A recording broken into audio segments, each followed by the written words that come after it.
오늘 5월 마지막 주일 3부 예배 나오신 모든 분들을 주님의 이름으로 사랑하고 또 축복합니다. 오늘은 5월 마지막 주일이고 또 가정의 달 마지막 설교 시리즈로 가정에서의 천국의 훈련이다, 이런 제목으로 말씀을 조금 생각해 보려고 합니다. 여러분들과 제가 사는 세상은 가정의 제도가 위협을 받고 있는 그와 같은 세대 속에 살고 있습니다. 이것은 이론적으로 얘기하는 것이 아니라 현실을 얘기하고 있는 것입니다.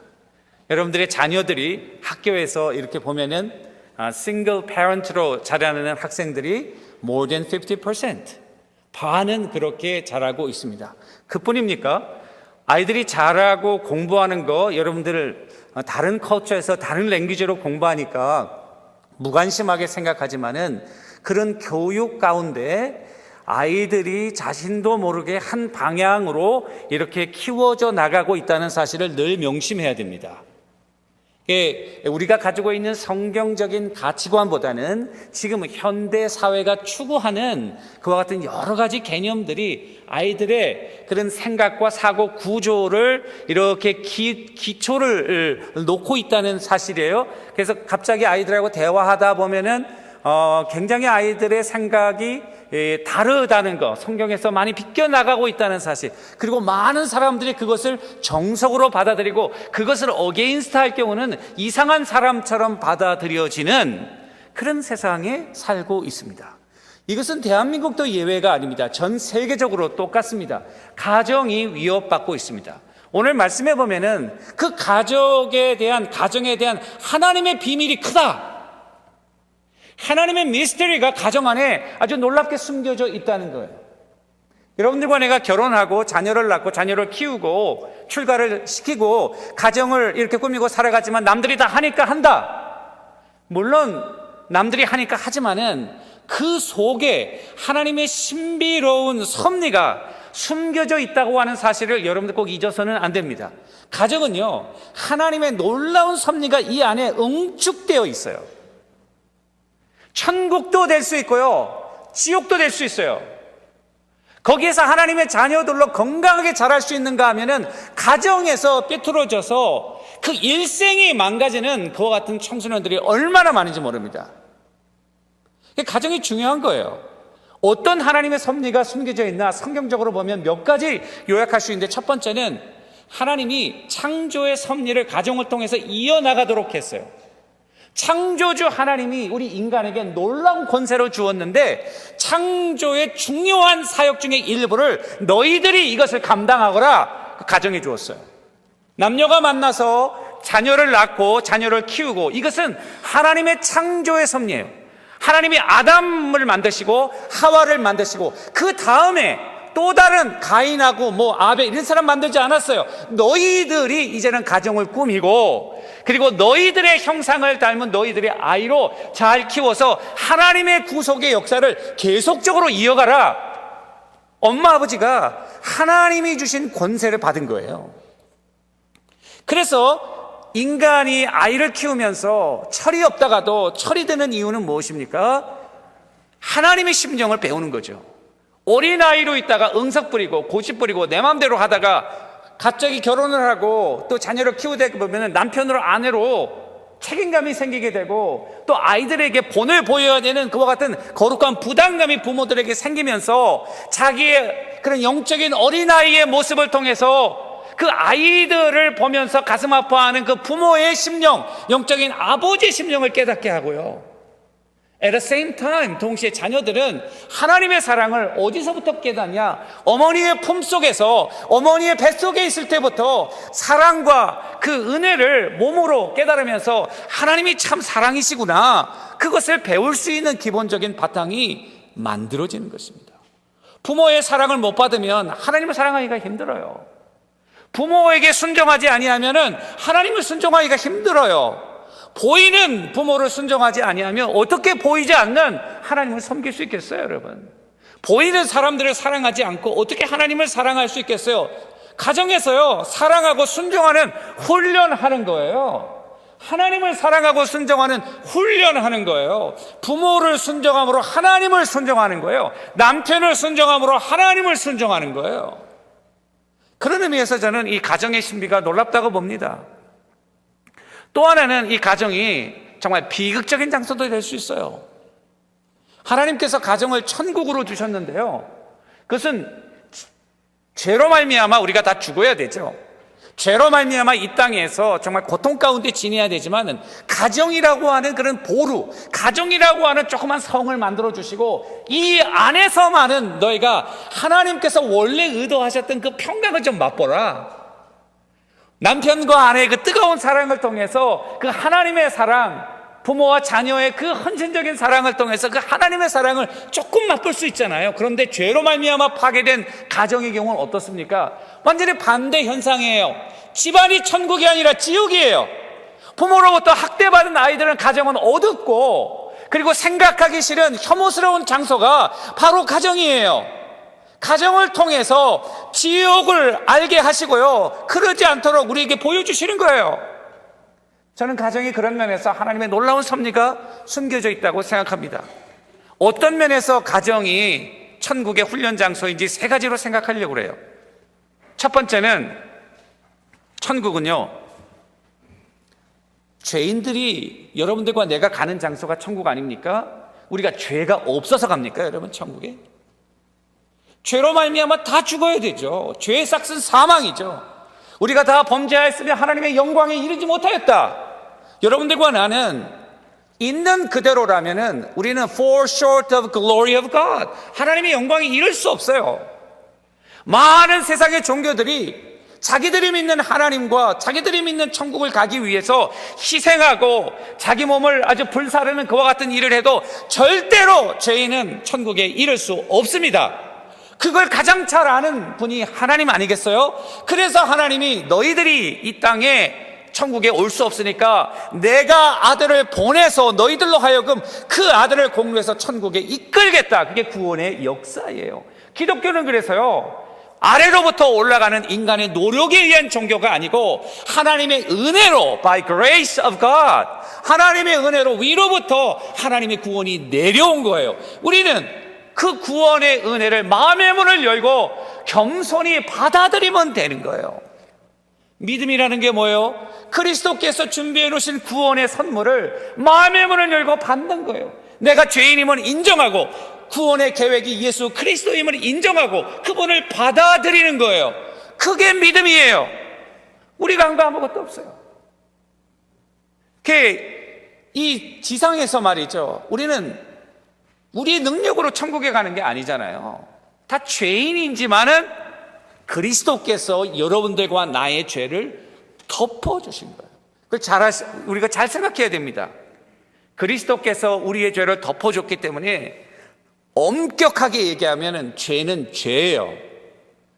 없어지지 않습니다. 여러분들이 남에게 상처를 줬어요. 말로 상처를 줬어요. 가족에서. 또 행동으로 상처를 줬어요. 손해를 이웃에게 입혔어요. 미안하다고 말하면 그게 없어지나요? 한 번 뱉은 말은 주워 담을 수 없습니다. 한 번 그 사람의 마음에 상처를 주게 되면 그 상처는 여러분 없어지지 않아요. 흔적이, 상처가 치유가 돼도 흔적이 남아요. 상처가 남듯이 그렇게 되는 거예요. 그런데 여러분들과 내가 어떻게 천국에 갑니까? 천국에 가는 건요, 한 가지 이유예요. 그리스도께서 여러분들과 나의 죄를 자기의 거룩한 보혈로 덮어주신 거예요. 그 밑에는 죄가 있어요. 덮어주신 거예요. 죄가 있지만 죄가 없는 것으로 주님이 간주해 주신 거예요. 그래서 여러분들과 내가 천국 가는 거예요. 그러면은 이 가정은요, 불완전한 사람들이 모인 불완전한 세상에서 살고 있기 때문에 완전한, 어떻게 가정이 천국이 됩니까? 불완전한 사람들이 늘 실수하고 욕하고 상처를 주는데 가정이 어떻게 천국이 됩니까?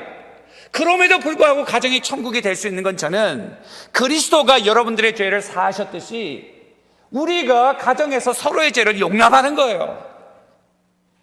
남편이 아내에게 잘못했더라도 그리스도 안에서 그를 용서하는 거예요. 우리 교회 안에서 우리 교회가 천국이 될 수 있는 이유도 서로 간에 잘못하고 서로에게 상처를 주지만은 나도 불완전하고 나도 남에게 상처를 주니까 나도 그런 일을 하니까 나에게 범한 자를 나를 생각해서 용서하는 거예요. 이 말씀을 생각하면서 실질적으로 생각해 봤더니 용서가 참 힘들더라고요. 나에게 잘못한 사람 가만히 생각해도 나도 오래전 것도 다 생각나요. 목회하면서 속 끓였던 장로님들 생각도 다 나더라고요. 우리 교회 말고요, 여러분. 다 생각나. 그래요. 어떻게 하면은 용서할 수 있을까 생각해 봤더니 한 가지 이유밖에 없어요. 여러분, 여러분들과 내가 용서할 수 있는 능력도 없어요. 용서할 수 있는 그런 영적인 파워가 우리 가운데 없어요. 그런데 한 가지 가능성이 있는 것은 십자가 앞에 엎드리는 거예요. 엎드리는 이유는 나의 죄를 주님께서 사해 주신 것을 깨닫는 은혜를 경험할 때마다 그 경험한 만큼 용서의 능력이 생기는 거예요. 내가 죄인이구나. 하나님 앞에서 내가 정말 용서받을 수 없는 죄인이구나. 죄로 말미암아 죽을 수밖에 없는 죄인이구나. 날마다 악한 생각을 하고 날마다 하나님의 영광을 가로채고 날마다 시기하고 날마다 하나님의 뜻을 어기는 죄인인데 하나님이 구해준 날마다 기도할 때마다 신실하게 변하지 않고 우리의 죄를 그리스도의 보혈로 덮어주는 그 보혈의 능력을 힘입을 때마다 나에게 범죄한 자를 용서할 수 있는 능력이 거기서 솟아나는 거예요. 여러분들의 능력으로 용서하려고 생각하지 마세요. 그 대신 여러분들이 잘못했던 많은 죄들을 가지고 주님 앞에 나와 십자가 앞에 엎드려 겸손히 회개를 구할 때에 그리스도께서 신실하게 은혜를 베풀어 주시면서 그 은혜의 결과로 우리는 서로의 죄를 용서할 수 있게 되는 거예요. 서로의 죄를 용서 못하는 사람들은 하나님께서 자기의 죄를 용서해 주신 기쁨과 감격이 그 동일한 거예요. 그럼 더 이상 용서할 수 있는 능력이 없어요. 원망하고 시기할 수는 있을 정정, 불평할 수는 있을 정정, 나에게 잘못한 사람 용서할 수 없어요.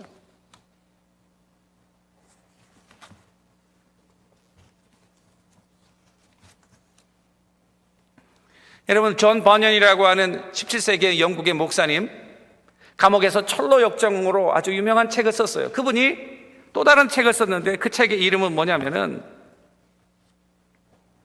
그 책의 이름은 내가 본 천국이에요. 환상 가운데 본 천국을 이분이 300년 전에 책으로 기록한 거예요. 거기 봤더니 천사가 이 존 버년을 데리고 지옥에 간 거예요. 지옥에 가서 지옥의 모습을 보여주는데 한 악령에 의해서 두 사람이 아주 심한 고통을 받고 있어. 그런데 그 고통받고 있는 중에도 놀라운 사실은 뭐냐면은 그 한 사람이 다른 사람을 막 불평하고 욕하는 거야. 내가 지옥에 온 거는 너 때문이다. 네가 그때 이렇게 했으면은 내가 지옥에 안 갔는데 막 욕하는 거야. 원망하고 불평하는 거야. 그랬더니 그 옆 사람도 질세라 또 변명하는 거야. 아니, 나도 너에게 불평할 것이 많다. 너는 나에게 거짓말도 가르쳐주고 나에게 정욕적인 마음도 넣어주고 네가 다 나쁜 것을 가르쳐줬잖냐. 나는 너를 저주한다. 나는 너를 원망한다. 내가 너를 만나지 않았더라면은 내가 지옥에 지금 여기 와 있지 않을 거다. 둘이 고통을 받으면서 막 싸우고 있는 거예요. 원망하고 불평하고 있는 거예요. 알고 봤더니 이 두 사람은 이 살아생전에 베스트 프렌드였어요. 베스트 프렌드였는데 하나님을 믿지 아니하고 서로 나쁜 길로 인도하다 같이 지옥에 가가지고 고통을 받는데 서로, 여러분, 이 땅에서 베스트 프렌드라고 여러분 믿지 마세요.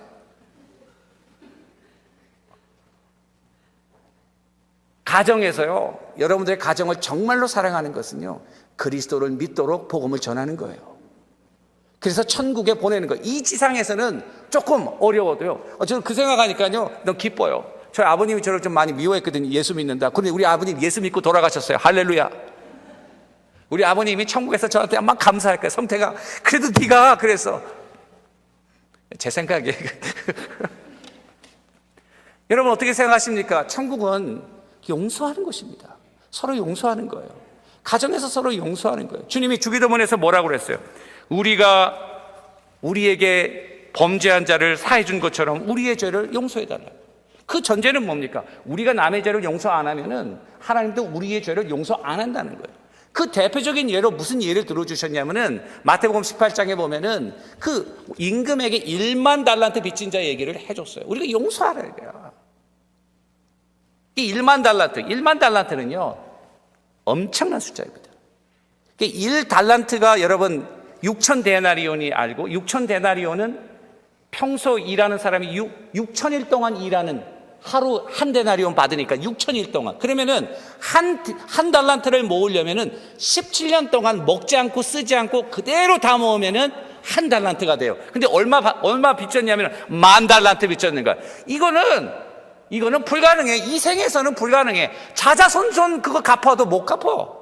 그러니까 나 이거 돈이 없는데 좀 갚아달라. 그러니까 임금이 가만히 보고 이 사람 자자손손 다 노예로 팔아도 이걸 못 갚겠으니까 탕감해줬어. 지금으로 얘기하면 여러분들이 IRS에 빚을 졌어. 비즈니스를 하다가 뭐 10 밀리언 달러, 100 밀리언 달러 빚을 졌는데 하루는 오바마 대통령한테 편지가 왔어. 네가 아무래도 돈을 못 갚을 것 같으니까 빚을 완전히 탕감해준다. 그런 일은 없겠지만 여러분 그러면 얼마나 기쁘겠어요. 그랬는데 이렇게 용서함 받은 사람이 나가가지고 자기한테 100데나리온 빚진 사람을 만났어요. 100데나리온은 100일 동안 열심히 일해서 갚을 수 있는 돈이야. 멱살을 잡고 네가 이룰 수 있냐? 그러고 막 죽일로 마고 막 살릴로 마고 막 그런 거예요. 그 종이 보고 있다가 임금에게 바친 거예요. 일러 바치어가지고 그 10,000달란트 받은 자가 다시 옥에 들어가서 그 돈을 갚을 때까지 못 나오니까 평생 못 나오는 거죠. 그러면서 주님이 뭐라고 말씀하셨느냐면, 내가 너희를 이렇게 사해줬는데 너희도 서로 마음 중심으로 용서하는 것이 마땅하다. 서로 용서하라는 거예요. 우리가 용서함을 받았으니까 용서하라는 거예요. 사랑하는 성도 여러분, 가정에서 남편 아내 서로 용서할 수 있게 되기를 주님의 이름으로 축원합니다. 마음 중심으로 용서할 수 있게 되기를 주님의 이름으로 축원합니다. 마음 중심은요 정말 완전히 기억하지 않는 거예요. 우리가 정말 하나님의 능력을 그때그때마다 받아야 될 것 같아요, 제가 볼 때는. 근데 우리는 용서한다고 그러고 메인 컴퓨터에는 다 저장돼 있어요. 다 기억하고 있어. 그러다가 여차 일이 터지면은 10년 전, 20년 전 다 나와. 그건 정말 용서가 아니에요. 왜냐하면 주님은 너희 죄를 기억조차 안 한다고 했어요. 여러분들과 내가 천국 갈 수 있는 거는 하나님이 여러분들이 범한 죄들이 얼마나 무섭습니까, 여러분? 생각으로 범한 죄들이 얼마나 엄청납니까, 여러분? 그 죄들을 기억을 안 하시겠다는 거예요. 할렐루야. 만약에 주님이 기억하면요, 우리는 천국에 딱 들어가는데, 자, 네가 어떻게 살았는지 한번 동영상으로 돌려보자. 동영상으로 한번 쫙 들어보면요, 여러분들은요, 중간에 초입 부분에서 스탑, 그리고 얼른 나 갈 곳으로 갈게요. 밑으로 내려갈 수밖에 없어요. 근데 주님이 기억 안 한다고 말이에요. 그럼 여러분들과 나도 정말 용서해야 돼요. 특별히 가족들 간에 서로 용서해야 돼요. 부부들 간에 용서하고, 또 조금 넓게는 교회 안에서 서로 용서하고, 하나님이 나의 죄를 용서한 것처럼 나도 서로 용서하고,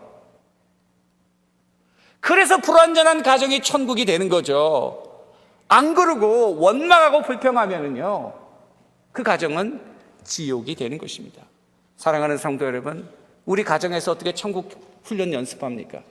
가족들은 용서하기 쉽잖아요. 그래도 사랑하는 가족부터 용서하고, 교회에서 형제자매들 용서하고, 직장에서 우리 형제자매들 용서하고, 그래서 우리가 가는 곳마다 불완전한 인간의 세상이 온전해지는 하나님의 천국으로 변화될 수 있게 되기를 주님의 이름으로 간절히 축원합니다. 두 번째는요, 희생의 훈련이에요. 희생과 사랑의 훈련이에요. 가정에서 희생하고 사랑해요. 우리 인간은 태어날 때부터 얼마나 자기중심적입니까? 어린아이도 얼마나 자기중심적입니까? 태어나서부터 자기중심적인 인간들이 가정에서 서로 형제들과 토이도 쉐어하고, 먹는 것도 쉐어하고, 기쁜 일 있을 때 같이 쉐어하고, 어려울 때 같이 위로하면서 서로 희생하고 섬기고. 천국은요, 희생하고 섬기는 곳이에요. 희생하고 섬기면서 모든 사람들이 그 은혜를, 혜택을 입는 곳이에요. 세상은 어때요? 섬기는 사람은 섬기고 즐기는 사람은 즐기고요. 세상에서는요, 이 불공평해요. 그래가지고 소득의 분배라든지 모든 것이 어떤 사람에게 치중되기가 쉬워요. 인간은 불완전하기 때문에요. 천국은요, 반대잖아요. 우리가 서로 섬기는 거예요. 서로 희생하는 거예요. 그런데 내가 이 사람을 섬기다 보니까 이 사람이 나를 섬기네. 그러니까 서로 섬기면서 서로 기쁨과 감격이 넘치는 곳, 그것이 천국 아닙니까?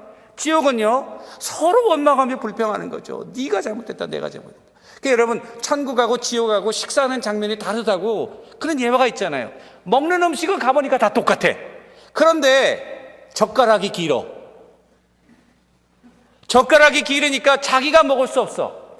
자기가 먹고 싶은 거를 천국에 가보니까 고압 사람에게 자기가 먹고 싶은 거를 탁탁 넣어주는 거야. 지옥에 가보니까 내가 먹고 싶은 걸 내가 먹겠다고 하다가 완전히 너도 못 먹고 나도 못 먹고 그래서 뼈가 앙상하게 말라가지고 얼굴이 새카맣게 돼. 천국은요, 살이 포동포동 쪄가지고 희고, 살이 너무 찌면 안 좋지만 천국에선 괜찮으리라 생각해요, 여러분. 세 번째는 사랑의 훈련장이라고 생각합니다. 가정에서부터 사랑하는 거 배워야죠. 여러분, 제가 지난 시간에 게리 채플만의 5가지 사랑의 언어, 우리 가정들 보면은 또 이게 부부간에도 때로는 좀 의견이 다르고 그래서 좀 어려운 문제도 겪고 그러잖아요. 가만히 보면 뭐가 문제냐면요, 남편은 남편대로 사랑을 표현하는 거예요. 남편이 가만히 보면 사랑하지 않는 게 아니야. 남편은 정말 열심히 자기 나름대로 사랑을 표현하고 있어요. 아내도 아내 나름대로 열심히 표현하고 있어요. 문제는 뭐냐?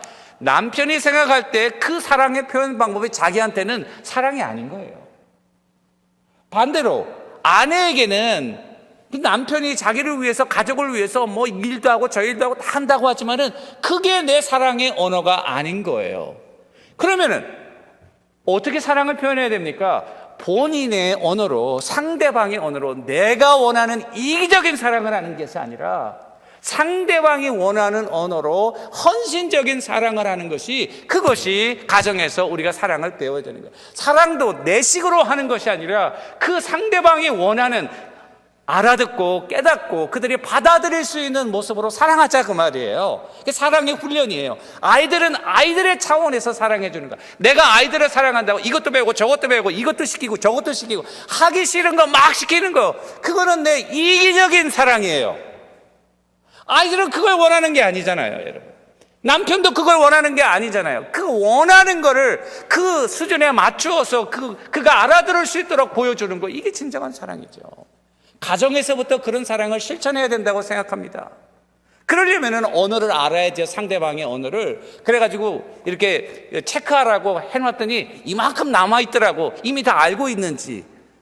아직 안 해본 사람 좀 가져가세요, 여러분. 공짜예요, 공짜. 또 하나는요, 상대방의 성격을 그대로 포용하는 거예요. 그게 사랑의 훈련이라고 생각해요.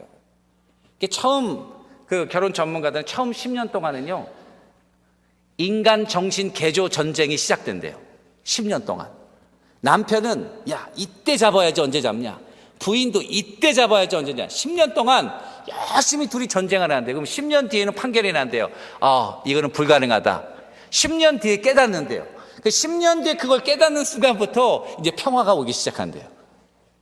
10년 동안 결혼이 안 지나신 분은 지금 전쟁 중이라 생각하시면 돼요, 여러분. 10년 지나면은 이제 이건 불가능하구나, 이 사람은 이렇게 생겨 먹었구나, 그냥 그렇게 받아들이자. 그때부터 진정한 러브가 begins. 있는 모습 그대로 포용하는 거예요. 성격이 다른 거는 저는 나쁘다고 생각하지 않습니다. 저희도 처음에는 성격이 달라서 좀 이렇게 부부간에 그런 게 많았어요, 결혼 초기에. 그런데 지나고 보니까 그냥 다른 성격이 좋은 거더라고요. 왜냐하면 똑같이 나하고 하면은요, 똑같은 부분에서 똑같은 실수하는 거 아니에요? 내가 이러니까 우리 와이프와는 다르니까 이걸 채워주고, 이게 다른 게 좋더라고. 할렐루야. 한번 해보세요. 다른 게 좋다. 남편하고 아는 게 다른 게 좋다는 거죠. 다른 면에서 서로 채워주고 보완을 해줘. 그래서 돕는 배필이라는 게 뭐예요? 돕는 배필. 어려울 때 구조 요청을 하면은 도와준다. 내가 못하는 거 구조 요청을 하면 도와준다. 그래서 저도 어렵다고 구조 요청하면 우리 와이프가 딱 도와주고, 우리 와이프도 구조 요청하면 내가 딱 도와주고. 여러분, 가정에서 온전한 사랑을 이루어가는 거, 다른 그런 성격의 하나님의 축복이라고 생각합니다. 사랑하는 성도 여러분, 말씀 마무리 지으려고 해요. 현대 사회에는 마귀가 이 가정을 파괴해요. 하나님의 신비를 파괴하는 거예요. 가정이 파괴되는 것은 정말 심각한 위기예요. 여러분들과 나는 전쟁 중에 있어요. 우리 가정을 하나님의 말씀과 진리로 잘 지켜야 돼요. 우리 오늘 최동현 선생님이 가정 예배를 드린 거 정말 얼마나 감사하고 놀라운 일인지 몰라요. 한국에서 오신 분들 가만히 보면은 이 일에 너무 바빠가지고요, 정말 신앙생활, 가정 예배 참 많이 힘드시더라고요. 이렇게 미국에 왔을 때에 정말 가정의 그런 신앙을 잘 정립하고, 또 우리 성도님들도 하나님 중심으로 가정을 잘 이끌어 가야 돼요. 남편과 아내가 굉장히 중요해요. 남편도 중요하고 아내도 중요해요. 가정을 딱 중심을 딱 잡아야 돼요. 하나님의 말씀으로 딱 잡아야 돼요. 하나님을 사랑하는 믿음으로 딱 잡아야 돼요. 아이들로 하여금 그 밑에서 그 신앙 안에 자라도록 여러분들이 도와주고 키워주고 도전하고 훈련하지 않으면 누가 합니까? 그 자녀들이 또 아름다운 믿음의 가정을, 하나님의 역사를 이어가고, 창세기 보면은 가정의 역사 아닙니까? 아브라함과 이삭과 야곱과 요셉, 가정의 역사입니다. 하나님의 놀라운 섭리가 가정에서 시작됩니다. 우리 가정을 통한 하나님의 놀라운 역사가 여러분들의 가정을 통해서 이루어집니다. 우리의 자녀들을 통해서 하나님의 인물들이 나오고, 이 나라를 움직이고 이 교회를 움직여가는 영적인 그런 리더들이 다 나오는 것 아닙니까? 그런 의미에서 여러분들과 내가 가정을 소중하게 생각하고, 가정의 나의 위치를 바로 깨닫고, 하나님 중심으로 부부가 잘 화합하고 믿음으로 하나가 돼서 정말 어려운 이 세상 속에서 우리 KCBC에 속한 모든 가정들은 건강하게 성장하고, 이 가정 안에서 하나님의 놀라운 섭리와 축복들이 이루어져 가고 하나님의 영광이 선포되는 우리 교회가 되기를 주님의 이름으로 간절히 축원합니다.